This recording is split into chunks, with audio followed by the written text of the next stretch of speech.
After a 3-year-long COVID-enforced hiatus, South by Southwest and its creative crowd are once more converging upon the Lone Star State.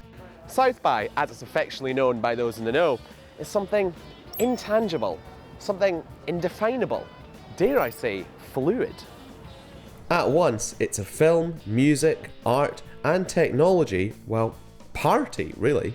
It's neat in a world that is largely fractured and divided, to see a lot of different cultures coming together, meeting each other, making new connections. So much of what we do here is content, creativity, but even more so inspiration. Now in its 35th year, on everyone's mind is, what's next? Unsurprisingly, the big talk this year is all about something beginning with the letter M. How it's going to affect entertainment and storytelling in the future. Our relationship with reality is fundamentally changing. And because we have these ways that are augmenting or transporting us, and we are actually creating memories that become a part of who we are, even though they are not real. And that is actually a sort of profound idea when you start to think about that. Disney's ILM X Lab has been crafting mixed reality experiences to expand its Star Wars and Marvel franchises for years. But now it's focused on bringing the magic to your everyday. People want to be creators.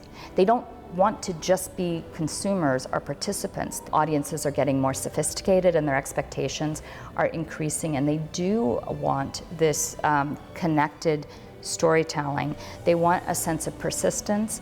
They want a sense that, you know, if they have done one thing that another experience knows that they have, and that it's somehow enriched. That that we're creating dynamic worlds and that they have a role in those worlds. Behold, the illustrious palace. VR theatre troupe The Ferryman Collective is premiering their latest interactive show, Gumball Dreams. It's 25 cents and unfortunately I have no cash on me. It's kind of like a virtual version of Secret Cinema, but the stage here is made of pixels and the live performers are robots and blue aliens. It's a beautiful way of interacting with actors from wherever you are in the world. We have actors all over the world. We have somebody in Thailand, in New York, and in LA, and they interact with people from like rural areas who've never experienced immersive theater before. So you don't actually have to leave your house to get to the theater. You put on a headset instead of driving there. He's got a Rubik's Cube. He's very happy with that. You can do things in VR that you could never do in real life. You can make a book turn into a house right in front of your eyes, or travel through time and space into one room to the next. You know, you can get as much out of it as you put into it. I must stay behind, for I have many preparations to No! make. Off you go. Don't leave me! South by is also a major film festival showing 76 world premieres, attracting checkbooks, eyeballs, Nicolas Cage, and Nicolas Cage's eyeballs.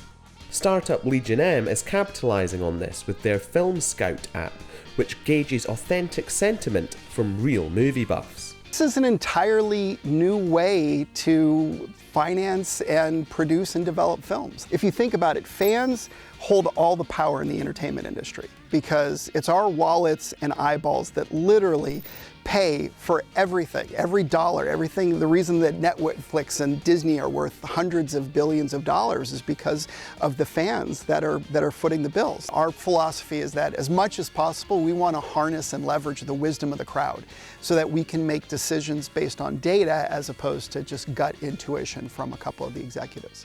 From apps to flying QR codes made from drones to magic musical carpets to tokens of the non-fungible variety, tech is being used across the arts here in countless ways, changing the way stories are told and consumed. And as the curtain falls on South by, the countdown to next year begins.